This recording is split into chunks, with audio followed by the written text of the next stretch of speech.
Hello there. I'm joined once again by Andy Talaga, and we are here to give you 10 rules on gameplay and deck building for Star Wars CCG. Now, a lot of these rules are also going to be applicable to other games. So this isn't necessarily only for the Star Wars CCG folks. If you want to these are just general things to think about when building and constructing any deck in really any game. Things like resource management, things about being patient, things about, being thoughtful. So, Andy, what's the top thing on your list here? Don't play bad decks. This is this list I came up with in the Star Wars CCG Discord book club, which is a great group of guys that play more casual retro formats. And we were just talking, and my own part. These are basically my personal rules that I apply to myself for deck building and gameplay. So number one rule, don't play bad decks, because this is really, if you we'll reframe it to say, these are 10 rules to play if you want to be winning, right? If you're in it just for beer and pretzels and have a good time with your buddies, have a blast, do whatever you want. This is for, people who are entering into leagues or tournaments and are trying to, play to win prizes and all that type of stuff. So don't play bad decks. Yeah, I'll also just say as that, do you know what's a bad experience and isn't fun, even in a beer and pretzel format? Losing by 45 force, right? Like losing resoundingly. That is not a good experience. It's like, oh, my timer mine deck didn't work out. It's like, well, it didn't, and you had a bad experience, and you probably wasted 25 minutes. There's ways of having fun and still being competitive, which is also going to make your opponent probably also have more fun because they're thinking about things and they're engaging with the games and the cards more than just like, oh, I beat you down in the third turn. Okay, next opponent. That's not fun to play against either, or to be that person. Exactly. Related. My number 2 rule is don't play bad cards. So what was number 1? Was don't play bad decks. Okay. So there's some decks that are just really bad in Star Wars CCG. Dantooine base operations. It's a bad deck. It's literally never been good. It's always bad. Just don't play it. It doesn't exist, right? Number 2 is don't play bad cards. So you could be playing a good deck or a reasonable deck, but if you just include some random bad cards in your deck, when you draw them or you have them, they're just bad cards. They're not going to help you win the game. So don't play bad cards. I think that don't play bad cards as well. It can help shrink the card pool down from, oh my God, there's 3,000 cards. It's like, yeah, but really only 700 of them are even should have a moment of thought. Yeah, there's the other 2,300 are not worth it, right? Yeah, there's about 350 to 370 cards per side that are even worth thinking about for deck building.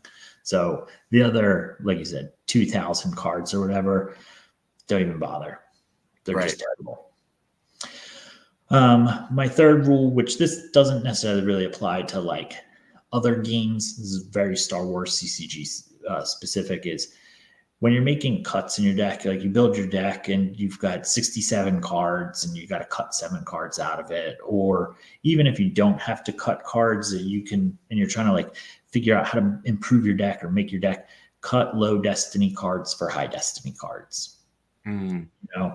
If anytime you've ever played and you just randomly draw a 6 off the top of your deck for battle destiny, it's always whoo, yeah, right? It's a super good feeling, because there's so many times where you just draw a 1. You're just I think I have an addendum to this as well, as if you're building it for other games or even Star Wars CCG, but cut high cost cards before low cost cards, right? In Magic, you're never going to get out that super cool 9 mana, whatever. Right. So cutting the expensive stuff first, because it's more likely you're only going to get out cheaper stuff, and cheaper stuff is more valuable. Yeah, you could, I guess, reframe the whole rule to be cut the clunky cards or the cards that are going to not be good for you in gameplay. Or situational stuff.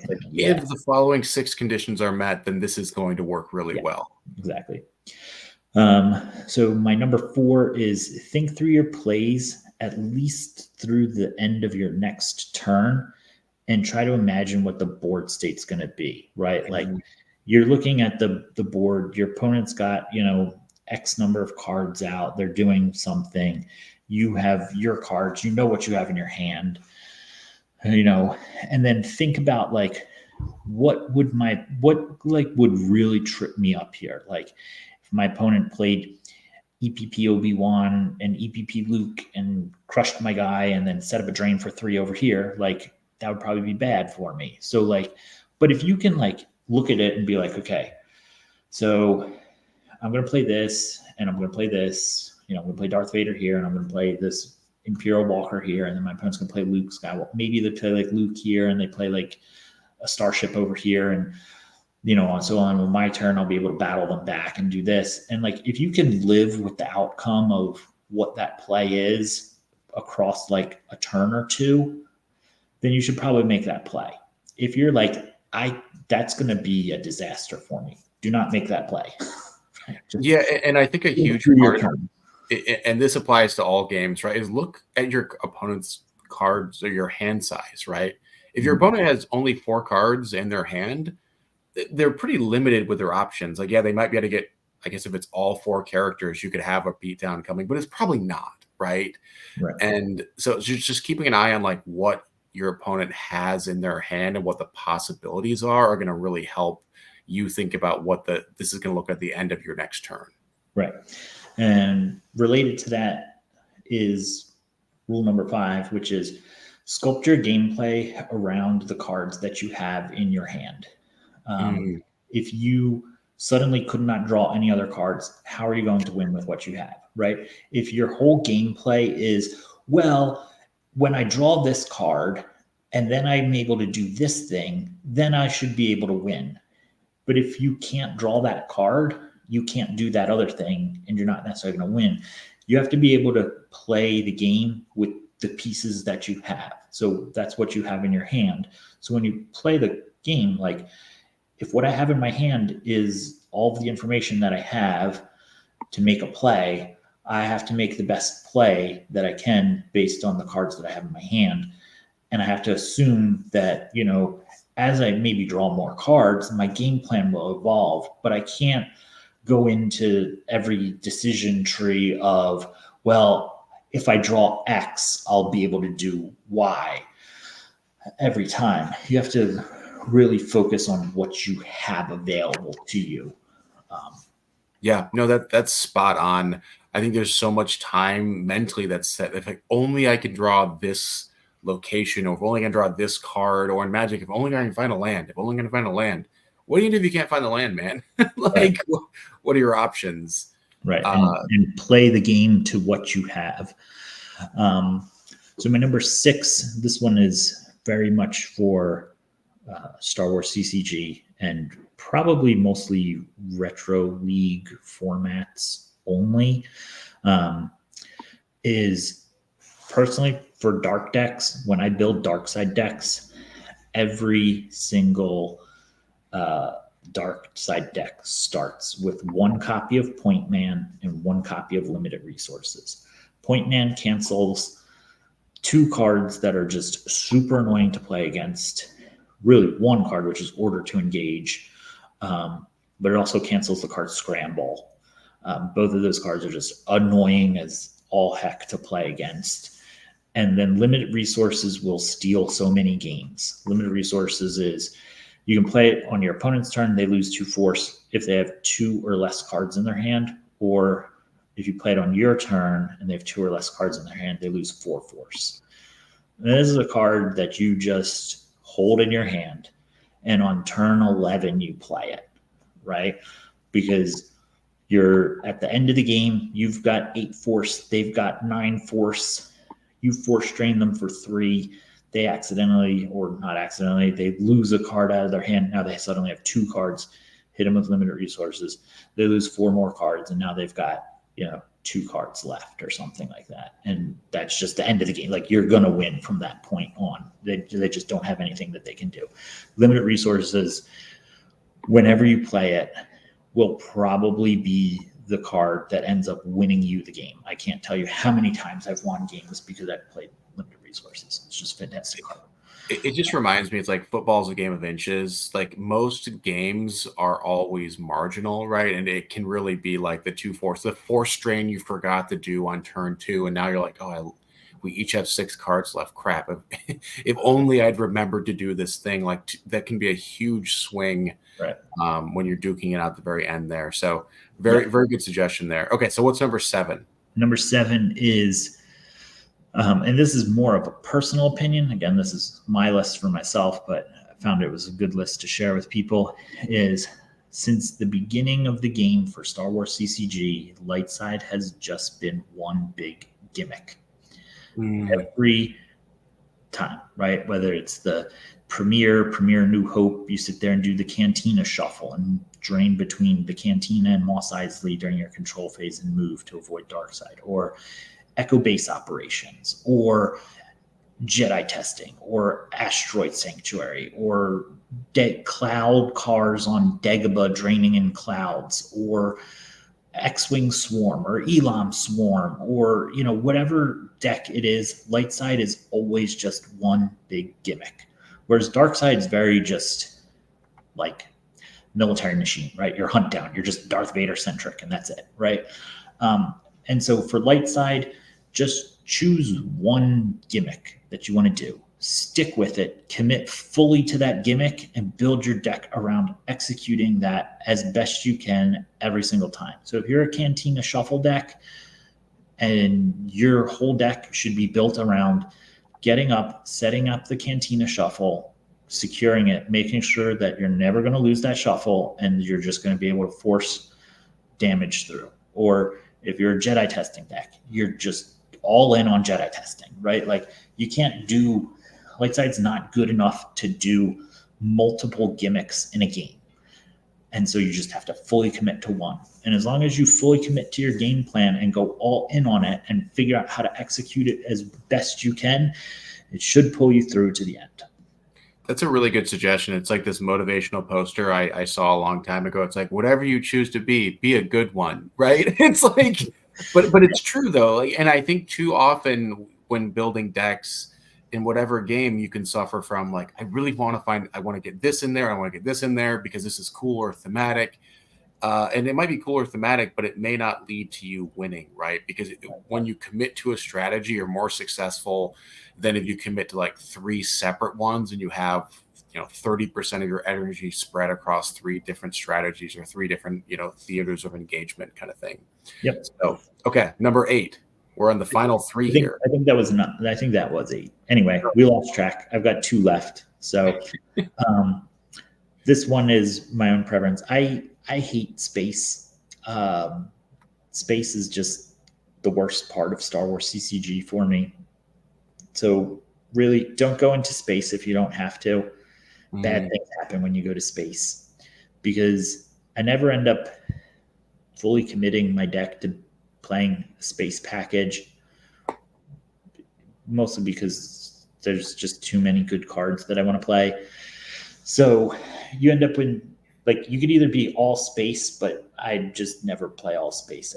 I just hate it. And so if you do go to space, your opponent's going to beat you down. Something's going to happen. They're going to have a Super Falcon. They're going to have a Super Home 1. They're going to have Wedge on a X-Wing with a Red Squadron pilot, and they're going to be canceling your battle axes. They're going to have Outrider, reducing your power. They're going to have X-Wing cannons. Or if you're on the light side, they're always going to have Zuckuss and Mist Hunter with 4 LOM, and they're going to cancel your Battle Destiny and draw 2. Or they're going to have, Executor with like 5 admirals on it, and it's going to be impossible to kill. And just space is a trap. When you do need to go to space, make sure you have a plan on how to either survive or get out, because if you don't, you're going to lose the game. So that's that. The thing about space as well is typically there's less mobility, right? Like you might only have 2 systems up and they might be parsecs apart, and you're like, oh, I didn't actually look at what my hyperspeed on my, whatever it is, and I can't actually even move. Right. You're just stranded there. You have to have if you're like a Mains and Toys or a ground-based deck, and you have like 2 to 4 spaceships in your deck, and your opponent's playing space, or your opponent's going to be going into space with something, you have to have a plan with either how to deal with that ship, your opponent in space, or what are you going to do if you just have to concede that you're going to take a force drain at Kessel for 3 every turn, and your opponent has that system and they have battle order out, and you're going to have to pay to drain. Like, how are you winning this game? You have to have a plan, figure out how to get around space or how to attack space, survive, and or get out. Space is a trap. I hate space.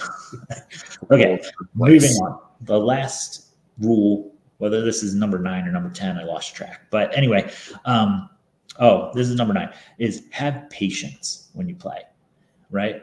You just sometimes need to take a lump and take a force drain for 3 for 2 turns, or lose a battle and lose 5 cards so that you can consolidate somewhere else and redeploy and get your stuff back. Or you need to take a turn off and draw 9 cards so that you have enough cards so that the next turn you're going to be able to come back and battle your opponent and bring the game back to parity or something, right? But like, or maybe it's, sometimes you just need to like wait and wait and wait and wait and have your opponent beat themselves.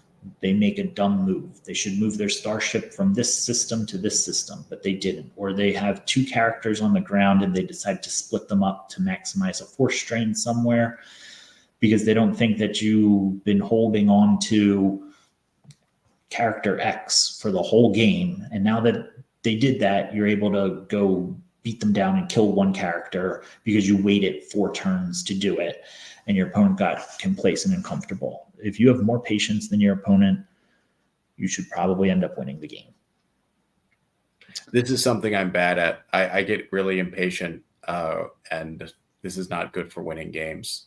Hence my this the reason I put this on my list is I'm guilty of that too. I'm a very aggressive player. And that's because it came out of my time playing Magic, where Magic can get a battlefield complicated very quickly. And if there's too many decision trees to make, I'm not going to make the correct decision all the time, and I'm going to lose the game. So I try to make the game states as decision free as possible and I'd rather be aggressive and make my opponent play on my terms rather than me play on my opponent's terms. And so sometimes I'm not patient enough and I do need to play on my opponent's terms, right? It's the whole who's the beatdown thing in Magic, right? Sometimes you just need to be the control player. Sometimes you need to be the aggressive player. But both of those, even though you're saying you're the aggressive player, both of them need to have patience at some point. Yeah, I think this just reminds me that removal is such a powerful strategy in many card games, right? Like just the ability to remove your opponent's cards. Mm-hmm. And I think it's a little bit diminished in Star Wars CCG. It's annoying, but there's so many strategies that can be asymmetric. They don't really need to have, the removal is not as impactful as it is in other games. Yeah. So is that our last one, or do we have one last one? The last one, number 10. Number 10 is, again, very Star Wars specific. I don't know other games that this would really apply to, but in Star Wars CCG, you should, if you want to get better at playing the game, if you want to win your league or win a tournament or place higher than you did last year or whatever it is, you just want to get better at playing, you need to learn how to track. And I'm not asking you to learn how to track 3 cards through your deck and 2 cards through your opponent's deck across their force pile and their used pile. And so you need to learn how to track 1 card in your deck. That's it. If you can track 1 card through your deck, recycled 5, some used interrupt that's a Destiny 5, every time, and you're going to draw it for Battle Destiny, 4 times in a game, you're going to win that game. If you can learn to track 1 card, you will increase your odds of winning Star Wars CCG dramatically. This is something I need to get better at. Every time, I pull a high destiny, I like to attribute it to my own genius, but it's really just luck. And luck does not consistently win games. Luck will get you only so far, and then you just have to have a little more intentionality there. So let's wrap it up there. Andy, thank you for sharing your 10 rules or tips, suggestions on gameplay and deck building. It's given me something to think about a little bit. I'm about to play in the Retro League here and hopefully go 500. We'll see. So good luck. Thanks. So thanks for tuning in, everybody, and we'll see you next time. All right. Bye.